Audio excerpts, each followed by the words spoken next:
ఆ accident spot దగ్గర ఇంకా జనాలు వచ్చి ఏ రకంగా చూస్తున్నారో చూడండి. అక్కడ బండి లేదు, లేదంటే ఏమీ లేదు. అక్కడ ప్రవీణ్ ప్రగడ్ వల్ల ఇక్కడ చనిపోయాడు అని చెప్పి ప్రతి ఓళ్ళు ఆగి చూసి పరిస్థితి చూడండి. అది ఎంత సెన్సేషన్ అయిందో ఈ హత్య. ప్రతి కారు ఆఫ్ చేసుకోవడం, పక్కన పెట్టుకోవడం, ఆ స్పాట్ని చూపించడం. ఇంత చిన్నదంటే ఎలా చనిపోయి ఉంటాడు. చూడండి, ఆగండి, చూడండి పరిస్థితి ఏ విధంగా ఉందో చూడండి. ఏ విధంగా ఉందో కనపడుతుందో. జనం ఎలాగో వచ్చి ఇక్కడ చూస్తున్నారు. అదిగోండి నయారా పెట్రోల్ బంక్. అది నయారా పెట్రోల్ బంక్.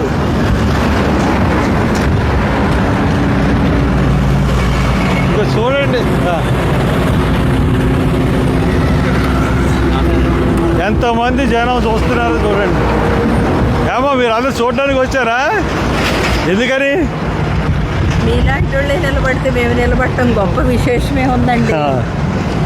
ఈ బండి ఇక్కడ నుంచి ఇదే బండి ఇలా వచ్చేసింది. ఇలా వచ్చి ఇది చూడండి ఎన్ని అడుగులు ఉంటుంది లోతు. ఎన్ని అడుగులు ఉంటుంది అంటే లోతు 1 2 3 4 5 6 7 6 అంటే ఆ పై నుంచి అంటే రాళ్ళు ఇక్కడ ఉన్నాయి. బండి ఇక్కడ పడిపోయింది. బండి మీద మనిషి పడిపోయాడు. బండి ఇలా పడిపోయినప్పుడు ఒకవేళ హెల్మెట్ ఉన్నప్పుడు నెత్తి మీద దెబ్బలు తగలవు. అవునా? అవునండి. పక్క తగులుతుంది. చెంప మీద కానీ ఈ చెంప మీద కానీ తగులుతుంది. కుడి చెంప మీద కానీ ఎడం చెంప మీద కానీ తగులుతుంది. కానీ బండి ఇక్కడ పడిపోతే ఈ నడినెత్తి మీద ఈ ముఖం మీద దెబ్బలు ఎలా తగులుతాయి? ఇలా వచ్చాడు. ఇలా వచ్చి పోని బండి ఈయన మీద పడిపోయింది అనుకుందాం. నెత్తి మీద ఎలా దెబ్బలు తగులుతాయి? ఈ భుజం, కాళ్ళు ఇరుగుతాయి. ముఖం మీద అంతే కదండి?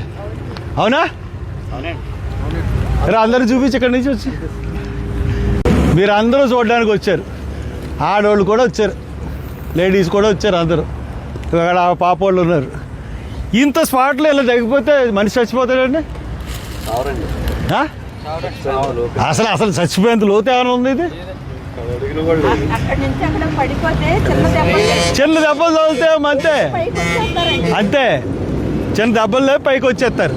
అటువంటిది ఇది పడిపోయిన తర్వాత ఏం జరిగింది అన్నది పోలీసు వాళ్ళు వీడియోలు చూపించట్లేదు. వాళ్ళందరూ తీరా అక్కడి నుంచి. వాళ్ళందరికీ ఇది ప్రతి వాళ్ళు ఇంతమంది వచ్చి చూస్తే వెళ్తున్నారు ఇక్కడికి. అంటే ఆ పాస్టర్ని చంపేశారు. చంపేసి ఇక్కడ ఎక్కడి నుంచో తీసుకొచ్చి ఇక్కడ పడేసి ఇక్కడ బండి ఇలా పెట్టిపోయారు. అది క్లియర్గా మనకు అర్థమవుతుంది. అది చెప్పడానికి అక్కడికి వచ్చారు.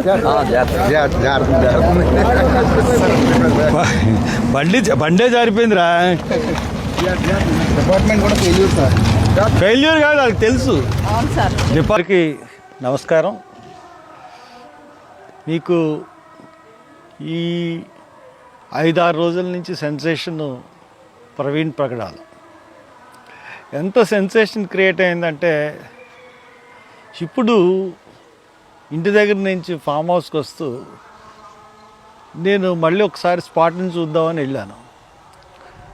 అదొక స్పాట్ లాగా, అది పిక్నిక్ స్పాట్ అనకూడదు, కానీ అది చాలామంది వచ్చి ఇక్కడ చనిపోయారా, ఎలా చనిపోయారు, ఇంతే కదా గొయ్యి ఉంది, ఎలాగ అన్ని దెబ్బలు ఎలా తగులుతాయి, ఇది చర్చించుకుంటున్నారు అక్కడికి వచ్చి.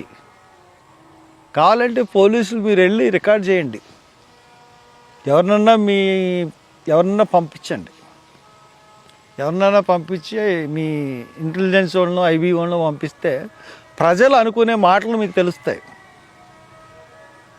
ఇంక మీరు దీని గురించి ఇంక అన్నీ కట్టి పెట్టేయండి. ఐజీ నిన్న ఎస్పీ గారు, ఐజీ గారు ఇద్దరు ప్రెస్ మీట్ పెట్టారు. ఇంక మీరు ఇంకా అబద్ధాలు మానేయండి, ఇద్దరు కూడా మానేసి ఎలా హత్య జరిగింది అన్న దాని మీద ఇన్వెస్టిగేషన్ చేయండి.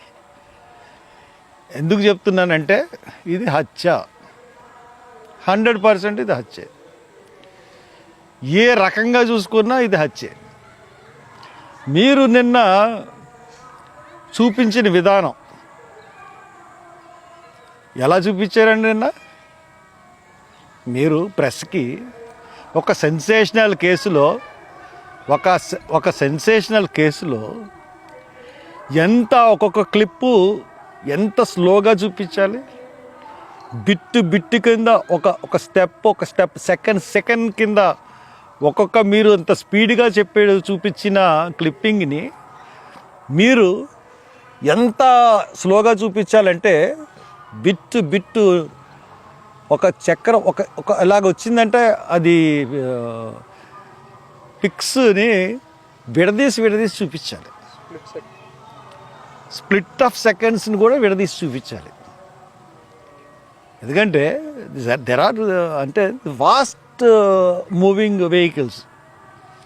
దాన్ని కెమెరా క్యాప్చర్ చేసింది. కెమెరా క్యాప్చర్ చేస్తున్నప్పుడు దాన్ని ఇది మీకు సస్పెషన్ అనేది ఉన్నారు. సస్పెక్షన్ అనేది ఉంటే సస్పిషన్ ఉంటే ఏం చేయాలండి? బిట్లు కింద విడదీసి చూపించాలి. కానీ మీరేం చేశారు? అక్కడ ఏదైతే మీరు చూసారో అది చూపించేసి ప్రెస్ వాళ్ళకి అందరికీ ఇది యాక్సిడెంట్, ఇది నమ్మేమని చెప్తున్నారు. ఎవ్వరు కూడా అంటే మీరు చూపించింది నిన్న వీడియోలు చూపించిన దాన్ని బట్టి, మీరు మాట్లాడిన దాన్ని బట్టి అసలు ఈ హత్య వెనకాల ప్రభుత్వమే ఉందా అనే అనుమానం నాకు కలుగుతుంది. ప్రభుత్వమే ఈ హత్య చేయించిందా, లేదంటే ప్రభుత్వంలోని బాగా పెద్దలు చేయించారా? ఎందుకు మీరు పోలీస్ డిపార్ట్మెంటు ఎందుకు ఇంత హైరాణ పడిపోతున్నారు? ఫ్రమ్ ది బిగినింగ్ నుంచి ఈ హత్యని మీరు ఒక సస్పిషియస్ కేసు కింద చూస్తున్నారు. అంటే సస్పిషియస్ కాదు, ఇది యాక్సిడెంట్ కింద ప్రూవ్ చేయాలని చూస్తూ ఉన్నారు. యాక్సిడెంట్ అని చెప్పడానికి చూస్తున్నారు. మళ్ళీ ఈవేళ డౌట్ తీరక మళ్ళీ ఈరోజు వెళ్ళి చూశాను. The gap between the road and the పడిపోయాను ఇది 4-5 అడుగుల కన్నా ఎక్కువ లేదు. లోతు ఎంత ఉంటుందంటే 1 అడుగు 2 అడుగులు. ఇలాగ దిగిన తర్వాత బండి ఇలాగొచ్చింది, ఇది గొయ్య ఇలా వచ్చి ఇలా జారిపోయింది. ఇక్కడ జారడానికి ఇక్కడ దానికి 2 అడుగులు ఉంటాయి. 2 అడుగుల్లోనే బండి జారిపోతే అంత దారుణమైన దెబ్బలు ఎలా తగులుతాయి ఎస్పీ గారు, ఐజీ గారు? అసలు మీరు ఏం మాట్లాడుతున్నారండి? అసలు అంత గట్టిగా దెబ్బలు ఎలా తగులుతాయి? సీసీ ఫుటేజ్ 11:42 వరకు చూపిస్తున్నారు, బాగానే ఉంది. దాని తర్వాత సీసీటీవీ ఫుటేజ్ ఏమైంది? దాన్ని ఎందుకు మీరు ఎగ్జిబిట్ చేయట్లేదు? ఆ మార్నింగ్ వరకు ఎందుకు ఎగ్జిబిట్ చేయట్లేదు ఆ సీసీటీవీ? ఎందుకంటే ఇప్పుడు మాకు క్లారిటీ ఏ రకంగా వచ్చిందంటే ఈ కేసులో ఇది ఆ బండి మీద ఉన్నది ప్రవీణ్ పగడాల కానే కాదు. ఆ బండి మీద కావాలంటే నేను ఛాలెంజ్ చేస్తాను, అదే స్పీడ్లో నేను హెల్మెట్ పెట్టుకుని అదే బుల్లెట్తో నేను దిగుతాను, అదే స్పీడ్లో. కావాలంటే రేపు ప్రెస్ని అంతటిని తీసుకొచ్చి రేపు ప్రూవ్ చేస్తాను. నేను నాకు ఎలా దెబ్బలు తగులుతాయో నేను రెడీ టు ఫేస్ ఇట్. మీరు రెడీయరా? లేకపోతే అనౌన్స్ చేస్తారా? సేమ్ అదే స్పీడ్లో అదే బండి నేను దిగుతాను డే టైం. ఎలా దెబ్బలు తగులుతాయి, కాలు ఇరుగుతుందా, చెయ్యి ఇరుగుతుందా, ఐ ఫేస్ ఇట్. నేను హెల్మెట్ పెట్టుకుంటాను, దానికే ఎలా దెబ్బలుతుంది, చచ్చిపోతానా బతుకుతానా చూద్దామా. ఇట్స్ ఏ ఫాల్స్, అంతా ఫాల్సే. దీన్ని బట్టి చూస్తే మటుకు ఖచ్చితంగా ప్రభుత్వం ఇన్వాల్వ్మెంట్ అన్నది ఈ కేసులో ఉంది. ఇంత గ్యారంటీగా నేను చెప్పగలుగుతున్నాను. కారణం ఏంటంటే విజయవాడలో బండి మీద మనిషి మారిపోయాడు. విజయవాడలోనే ప్రవీణ్ పగడాలని చంపేశారు. టైమ్ ఆఫ్ డెత్ చెప్పాలి కదా, టైమ్ ఆఫ్ డెత్ ఎందుకు అనౌన్స్ చేయట్లేదు? టైమ్ ఆఫ్ డెత్ చెప్పలేదు. డాక్టర్స్ మీరు అమ్ముడైపోయారా? సిగ్గుందా మీకు? ఏంటి మీ పోస్ట్ మార్టం? క్లియర్గా దెబ్బలు కనబడుతూ ఉంటే అసలు మీరు మనుషులా జంతువులా? అంత క్లియర్గా కనబడుతూ ఉంటుంటే మీరు దాన్ని సస్పీషియస్ అని ఎలాగిస్తున్నారు? ఫారెన్సిక్స్కి పంపిస్తామని ఎలాగంటున్నారు? క్లియర్గా దెబ్బలు కనబడుతూ ఉంటుంటే మనిషి మీద మీరు డాక్టర్లేనా? డాక్టర్ వృత్తికి అవమానం తెచ్చే విధంగా మీరు ప్రవర్తిస్తూ ఉన్నారు. మీ డాక్టర్లు చెప్తున్నారు. ఎంత గవర్నమెంట్ ఇన్వాల్వ్ అయి ఉంటుంటే ఇంత ప్రజలు మొత్తం మా రాష్ట్ర ప్రజలందరూ ఈ కేసు గురించి చూస్తూ ఉన్నారు. ఇప్పటికి కూడా ఇంకా జనం అక్కడ ఉన్న చూస్తున్నారంటే ఏమనాలి మిమ్మల్ని? అంటే గవర్నమెంట్ ఏం చేసినా చెల్లుతుంది, ఏమన్నా కప్పిపుచ్చేసి అనుకుంటుందా గవర్నమెంట్? నేను అందుకనే చెప్పాను, మీరు ఇటువంటి అధివేశాలు ఎత్తారనే హైదరాబాదులో పోస్ట్ మార్టం చేయిస్తా అన్నాను. ఈ డాక్టర్లు ఇద్దరు సరిగ్గా మీరు వచ్చి బయటకు వచ్చి చెప్పకపోతే మీ ఉద్యోగాలు ఊడిపోతాయి. చెప్తున్నాను, అక్కడ పోస్ట్ మార్టంలో ఎవరెవరైతే ఉద్యోగాలు చేస్తున్నారో మీరు అందరూ సంతకాలు పెట్టాలి. మీ ఉద్యోగాలు కూడా ఊడిపోతాయి. పోస్ట్ మార్టం ఎట్టి పరిస్థితుల్లోనూ కోర్టులో కేసేసి రాహుల్ గాంధీతో చెప్పించి సీఎంతో మాట్లాడి రీపోస్ట్ మార్టం చేయిస్తాం. వేరే కేసు మేము మళ్ళీ కట్టిస్తాం. అనుమానాస్పద మృతి కాదు, ఇది హత్య, దీని మీద మళ్ళీ చేయాలని. విజయవాడలో ఇప్పుడు హైదరాబాదులో ఆయన బండి బిగిన్ చేసినప్పుడు డ్రైవింగ్ ఇట్లా రిటార్గా కూర్చొని చాలా స్టైల్గా ఆయన బండి డ్రైవ్ చేసుకుంటూ వచ్చాడు. ఆ స్టాన్స్ అన్నది విజయవాడ తర్వాత లేదు. ఈ బొజ్జ ఇలాగా తొట్టిపాడు తర్వాత దాటిన తర్వాత నర్లజర్ల ఇవన్నీ కూడా ఇలాగ ఉంది. కాళ్ళు ఏమో పొడుగ్గా ఉన్నాయి, కాళ్ళు ఏమో ఇలా కవ్వూరు దగ్గరికి వచ్చాడు, కాళ్ళు కింద ఎట్టేసాడు.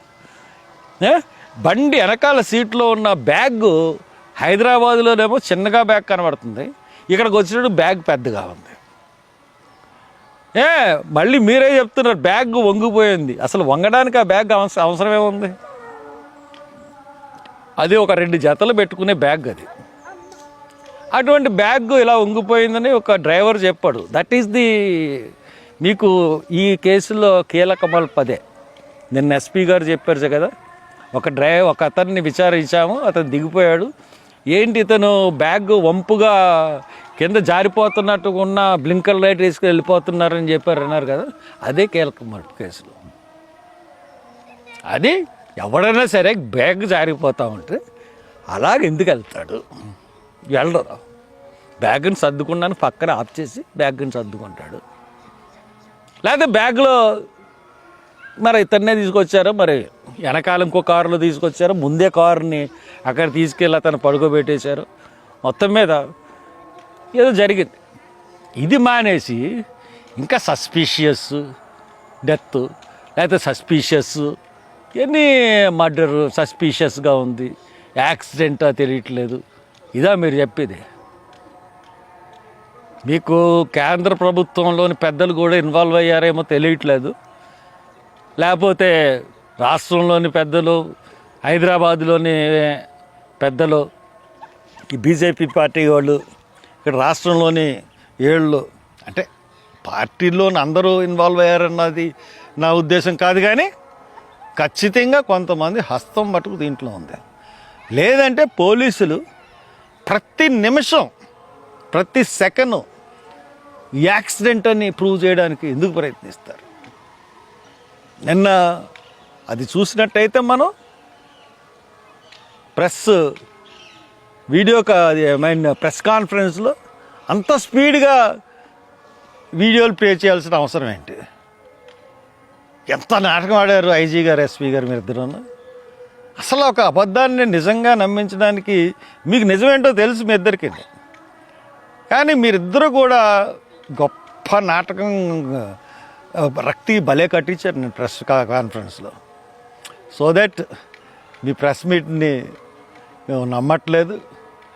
మీరు ఇమ్మీడియట్గా మర్డర్ అని డిక్లేర్ చేసి ఇది మర్డరు, ఆ వైపుగా మా దర్యాప్తు కొనసాగుతుంది అని చెప్పకపోతే మటుకు చాలా దురదృష్టవంతులు అయిపోతారు. మీరు చెప్తున్నాను, చాలా దురదృష్టవంతులు అవుతారు. డాక్టర్స్ కూడా దాంట్లో ఆ ఇన్సిడెంట్లో ఉన్న వాళ్ళందరూ కూడా చాలా దురదృష్టవంతులు అవుతారు. Thank you.